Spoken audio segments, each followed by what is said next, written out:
باللہ من الشیطان الرجیم بسم اللہ الرحمن الرحیم الذین ان مکناہم فی الارض اقاموا الصلاة وآتوا الزکاة وامروا بالمعروف ونہوا عن المنکر وللہ عاقبۃ الامور۔ صدق اللہ العظیم۔ تخت و تختہ میں سے کوئی ایک چنا کرتے ہیں، تخت و تختہ میں سے کوئی ایک چنا کرتے ہیں، عجب شان سے دنیا میں جیا کرتے ہیں۔ توپ کیا چیز ہے، بندوق کسے کہتے ہیں، ہم تو ٹینکوں کی صفوں کو بھی چیر دیا کرتے ہیں۔ اس وقت سے ملتا ہے ہمیں شہادت کا سبق، ماؤں کی گود میں جب دودھ پیا کرتے ہیں۔ قیادت اسٹیج پر جلوہ افروز ہے اور وقت کا دامن تنگ ہے، تفصیلات کا وقت نہیں۔ آپ سب کو مبارک ہو کہ ناموس صحابہ و ناموس اہل بیت بل اسمبلی سے پاس ہو گئے۔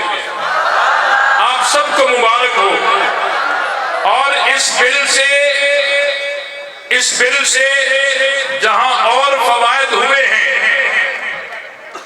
وہاں یہ بات بھی کھل کر سامنے آئی ہے۔ عرض کر رہا تھا کہ اس بل سے اور بھی بہت سارے فوائد ہوئے ہیں۔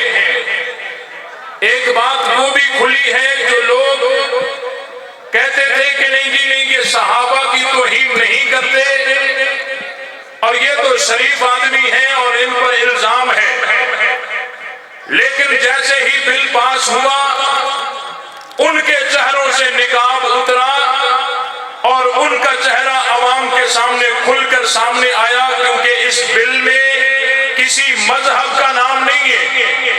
یہ بل تو گستاخوں کے خلاف ہے، اور ہمارے بھی بہت سارے صوفی لوگ وہ کہتے تھے نہیں جی نہیں، یہ کتا حلال ہے۔ ہم کہتے تھے نہیں نہیں، کتا کتا ہوتا ہے، کتا بھونکے بھی حرام ہے، اگر کتا نہ بھونکے بھی حرام ہے، لیکن انہیں یہ تھا نہیں نہیں نہیں، یہ کتا بالکل حلال ہے، یہ بالکل نہیں بھونکتا۔ جب وہ ہم انہیں سمجھاتے وقت لگ گیا، دلائل دیتے وقت لگ گیا، کہتے نہیں جی یہ کتا حلال ہے۔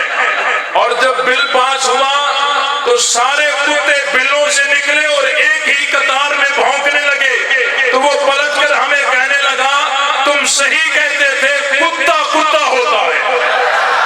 کتا، بھئی بات کتوں کی چل رہی ہے، کتا کتا ہوتا ہے، بھونکے بھی حرام ہے، نہ بھونکے بھی حرام ہے۔ میں ایک اور بات عرض کر دیتا ہوں، بہت سارے علماء، مفتیان اکرام، شیخ الحدیث حضرات، ان کا ادب احترام، تقویٰ، طہارت سر آنکھوں پہ ہم مانتے ہیں۔ یہ سارے علماء ایک گاڑی میں سفر کر رہے تھے، چلتے چلتے راستے میں اس گاڑی کی لائٹیں بند ہو گئیں، رات کا وقت تھا، سفر روک دیا، اب آگے چلا نہیں جاتا، پریشان کھڑے ہیں، انتظار ہو رہا ہے۔ کس کا انتظار ہو رہا ہے؟ جس کے کپڑے بھی میلے ہیں، ہاتھوں پہ گریس لگا ہوا ہے، اس کا انتظار ہو رہا ہے۔ وہ 2 گھنٹے کے بعد مکینک پہنچا، اس نے آتے ہی بانیٹ اوپر کیا اور جہاں مرض تھا وہیں ہاتھ ڈال کر 2 منٹ میں لائٹیں آن کر دی۔ ہم کہتے ہیں جتنے بھی علماء ہیں، مفتیان اکرام ہیں، آپ کا علم تسلیم کرتے ہیں، آپ کے تقوی طہارت کو سلام کرتے ہیں، آپ کے علم کو مانتے ہیں، عزت احترام کو تسلیم کرتے ہیں، لیکن اللہ کے فضل سے اس فرقے کے مکینک ہم ہیں، اس فرقے کے مکینک ہم ہیں۔ ہمیں پتا ہے کہ کہاں سے نٹ ٹائٹ کرنا ہے، کہاں سے نٹ ڈھیلا کرنا ہے، کہاں سے نٹ ٹائٹ کرنا ہے، کہاں سے ڈھیلا کرنا ہے۔ ہمارے پاس جیک بھی ہے، جیک کہاں سے لگانا ہے، کہاں سے نکالنا ہے۔ اس فرقے کے مکینک ہم ہیں۔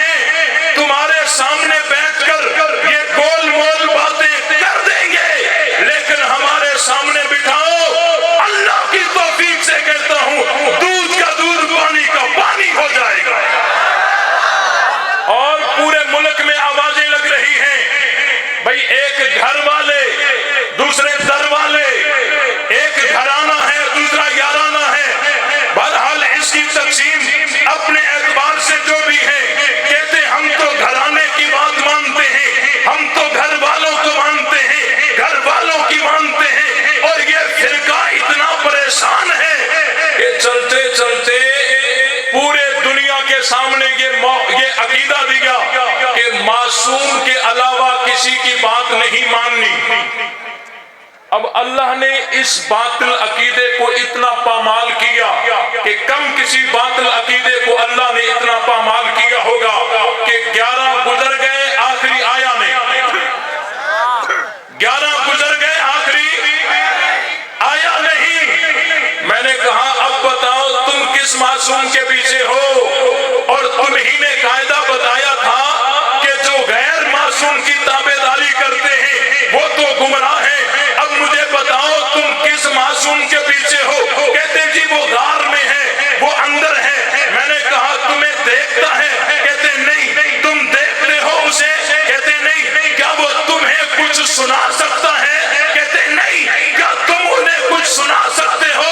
کہتے نہیں۔ میں نے کہا جو ایسا اندر ہو کہ نہ آ سکتا ہو، نہ کوئی دے سکتا ہو، نہ حکم کر سکتا ہو، نہ روک سکتا ہو، نہ عمل کرے، نہ نہیں کرے، نہ بات سن سکتا ہو، نہ سنا سکتا ہو، تو اس کا تو ہونا نہ ہونا برابر ہے۔ اگر ایسا ہونا مانتے ہو تو ہمارا عقیدہ ہے ہمارے نبی اپنے روزے میں زندہ ہیں۔ اگر ماننا ہے تو ہمارے نبی نے کیا قصور کیا؟ کہتے جی ہم روایات پہ عمل کرتے ہیں۔ میں نے کہا جب روایات پر ہی عمل کرنا تھا تو ہمارے نبی کی روایات نے کون سا قصور کیا؟ ایک ذاکر وہ اپنے دلائل دے رہا تھا کہ جی یہ معصوم ہے، یہ غائب ہے، یہ موجود ہے لیکن ہے غائب، زندہ ہے۔ میں نے کہا تم ہی نے اصول بنایا تھا کہ بات ہم گھر والوں کی مانیں گے۔ آج میں اس ذمہ دار اسٹیج پر اعلان کرتا ہوں، جس کو تم مانتے ہو، جس کو غائب بھی کہتے ہو، غار میں کہتے ہو، اس کے گھر سے اس کی ولادت ثابت کرو۔ پہلے ولادت ہوگی بعد میں غیبت ہوگی۔ جس کی ولادت ہی نہ ہو اس کی غیبت کا کیا مطلب ہے؟ اور تم ہی نے کہا تھا کہ بات تو گھر والوں کی مانیں گے، وہاں گھر والے کہتے ہیں ہمارا کوئی بچہ نہیں، یہ کہتے ہیں۔ اور چچا نے کہا تھا جس کا نام حضرت جعفر ہے، اس نے کہا ہمارا کوئی بچہ نہیں ہے، یہ کہتے ہیں، اور اس کو کہتے ہیں یہ جعفر کذاب ہے۔ تو سنو، نبی کے بعد کسی کو معصوم ماننا یہ ختم نبوت کا انکار ہے۔ کہتے ہیں دیکھو جی اگر ہم غیر معصوم کی اتباع کریں گے یہ تو گمراہی ہوگی۔ میں نے کہا نبی کا معصوم ہونا ضروری ہے، اس لیے ضروری ہے کہ نبی جہاں سے دین لیتا ہے وہ ماخذ ہماری نظروں سے غائب ہوتا ہے۔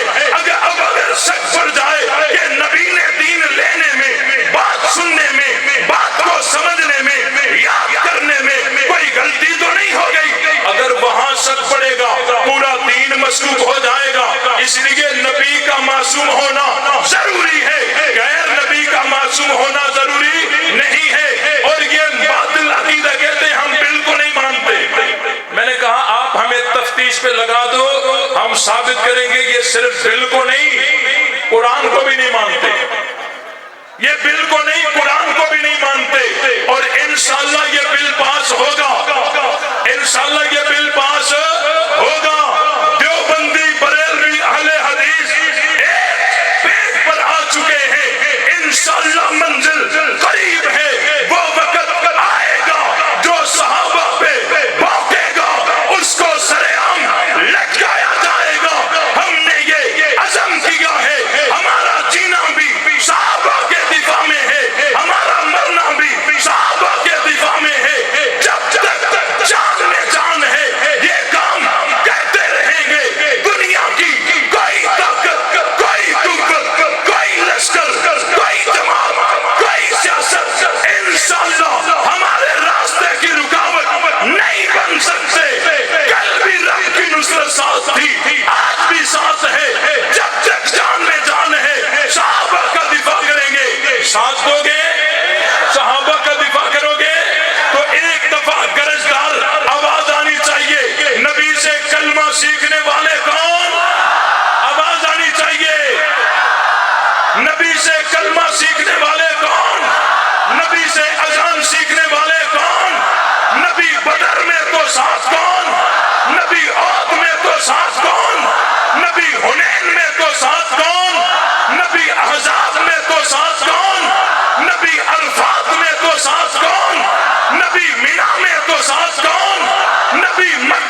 عاشق کس کے، ہم جان نثار کس کے، ہم تابعدار کس کے، ہم سپاہی کس کے؟